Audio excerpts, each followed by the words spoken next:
I have a question for you.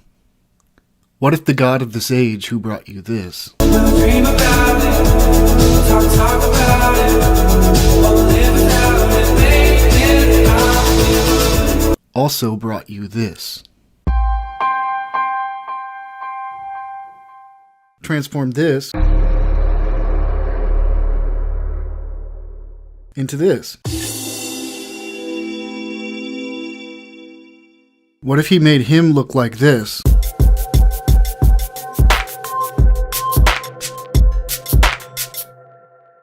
And him like this? What if he depicted this like this? Dear Lord, baby Jesus, or as our brothers to the south call you, Jesus, we thank you so much for this bountiful harvest of Domino's, KFC, and the always delicious Taco Bell. Alchemists try to change something that is inferior, imperfect, or unacceptable in their view into something that is better, more perfect, and closer to what they desire. You'd be surprised. Now kids, because of Harry Potter, are asking a lot more intelligent questions. At its most basic level, alchemy is the magician imposing their will upon our reality. For Satan to achieve his goals, the magic he'll utilize is no cheap parlor trick. To wake up, you must think bigger. Why has nobody been to the moon in such a long time? That's not an 8-year-old's question. That's my question. I want to know, but I think I know. Because we didn't go there, and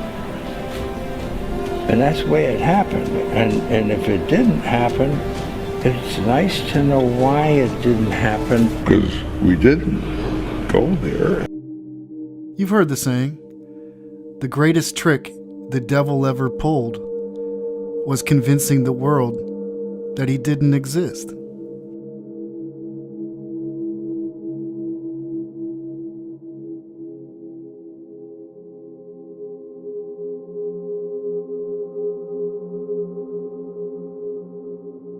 I'd go to the moon in a nanosecond. The problem is we don't have the technology to do that anymore. We used to, but we destroyed that technology, and it's a painful process to build it back again.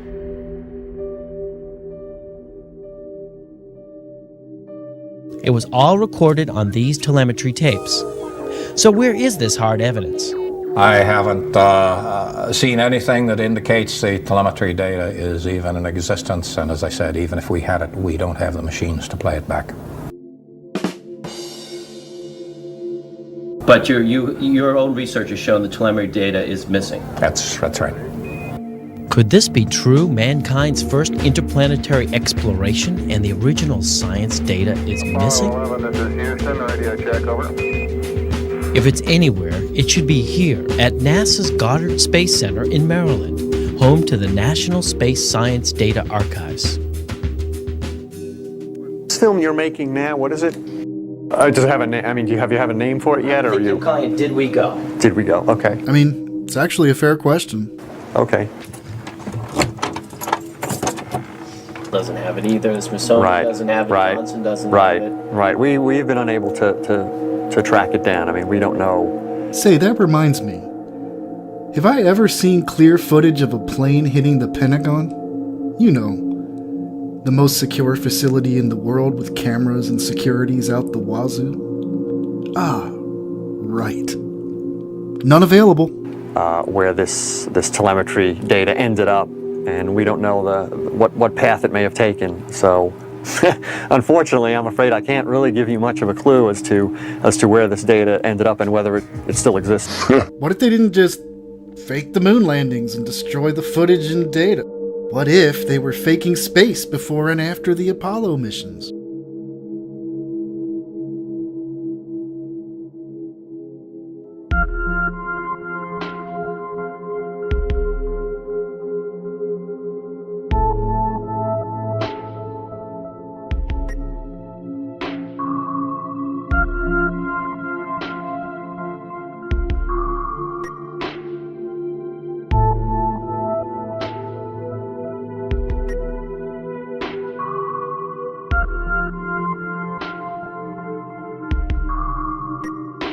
I think it looks so ridiculous and impossible.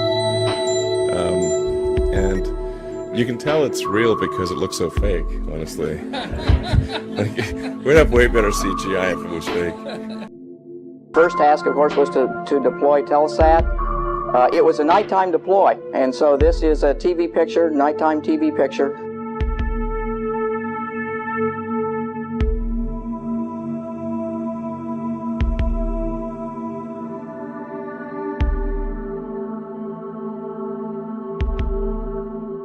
It's like in the day, you just can't see it too well. And in the pilot seat during this operation, sort of monitoring the motion of the vehicle, making sure that it was steady and that there were very few vibrations of any sort. Here's a picture of the INSAT actually being deployed from the spacecraft. You can see that the deploy went very smoothly. At the moment of Did you see it? In the background? There was a guy in the background, man. I'm not kidding you. You can't deny that that's someone in the background. There's a guy moving in the background. Here, watch it again. Watch it closely. I looked up, or I tried to look up the size of this rocket. I found this picture. You can see it's massive.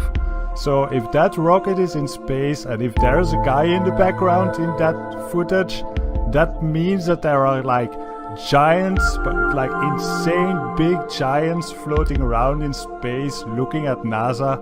That's probably why they don't dare to go back to the moon and why they hide so much stuff. Space is full of giants. There's a crack in everything. That's how the light gets in. These are virtual reality contacts overlaid on the eyes so actors can interact with things in 3D space, all in real time.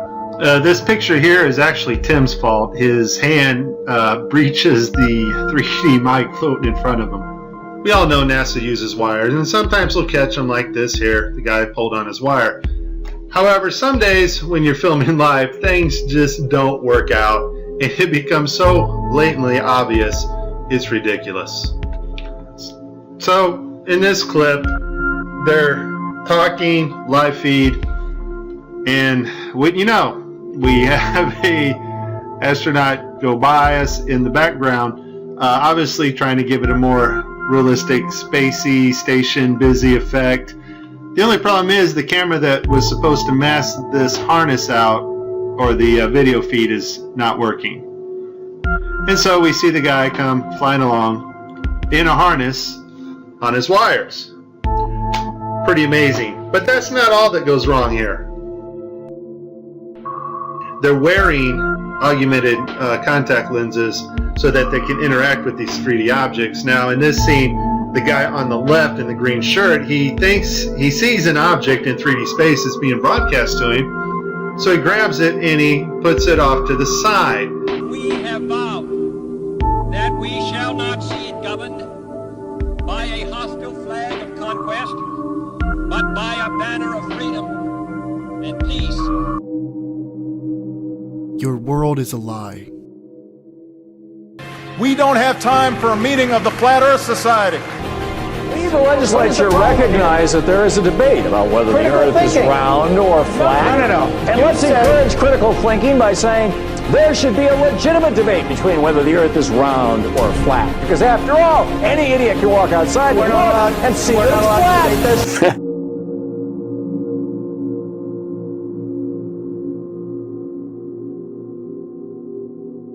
Here's the picture of the Earth from space. There it is. Since you were a kid, you've seen this image. But you've never seen it from that point of view.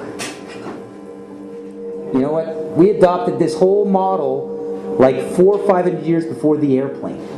400 years before the airplane, pretty much. It was like, what, like beginning of the 1900s? They went to the North Pole in the 1900s. This is 1482. Nobody went to the top of the globe, to the bottom, or flew up, or built a skyscraper until... It's funny, back in the 60s when they went to the moon, this is the first time we actually had like an instrument of flight to actually go high enough to actually fucking check out if what we agreed to 500 years ago was real. So if they were wrong, after 500 years, the question is, would they tell you?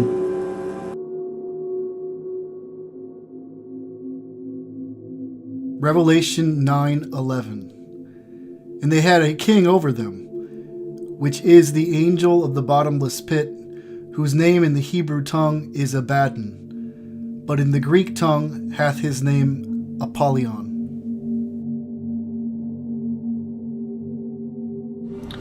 The zero-G illusion also that you see astronauts, they look like they're floating or flying in space. It's achieved through 3 different ways. One way is through zero-G planes.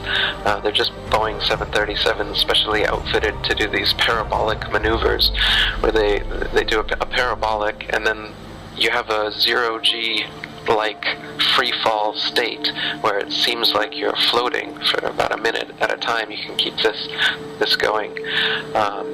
The second way, when they're like at the fake International Space Station fixing things outside of it, this is done in a pool, in a dark pool. They're actually underwater, and you can see bubbles rising out of the pool, proving that they're in a pool in many of their spacewalks. So the outside space shots are done in the pool. The inside,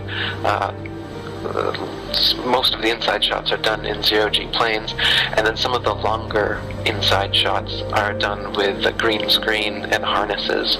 So they just kind of float on a harness in front of a green screen. And with these 3 methods, they're able to produce the zero-G effect that everybody thinks is them floating around in space. But in reality, anything that goes up comes right back down. There is no point where you can just go up, up, up, and then oh, I'm floating now, and I get to float through infinite space now forever. That's the illusion. That doesn't happen. You will always come back to the Earth. You'll always fall right back down. No matter how high you go up? As high as any non-NASA source has gone. It's proof right there. This is an official NASA photo of the first Apollo 11 lunar module landing on the moon. I mean, it's right there. This is proof, man. It's the picture's right there. It's landing on the moon. But the only problem I have with this picture is that it's taken from the moon. Do you see Photoshop? Yes. Okay. And if those of you think this technical difficulty was planned and think I'm scamming you, go do it for yourself. I'm going to zoom in on the Earth in Photoshop. You see the Earth? Yep. Okay, I'm going to go to Image, Adjust, Levels, and I'm going to bring the levels over here. And I'm going to bring the levels up. Uh-oh. What is that?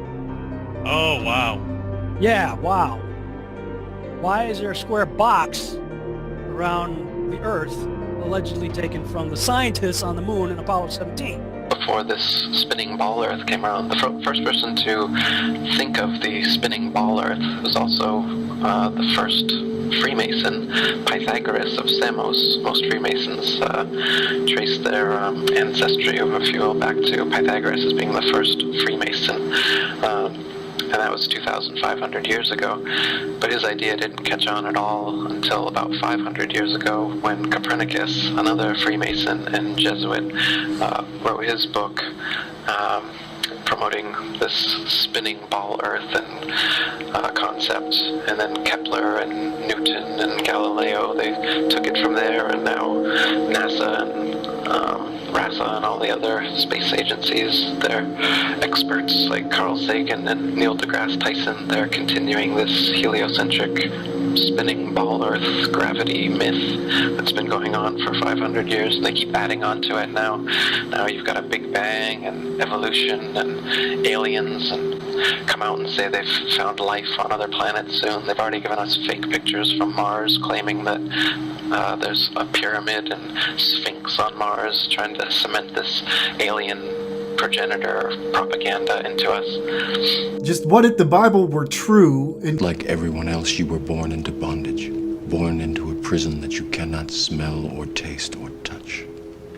A prison for your mind. All of this drive toward the end times is about him, after all.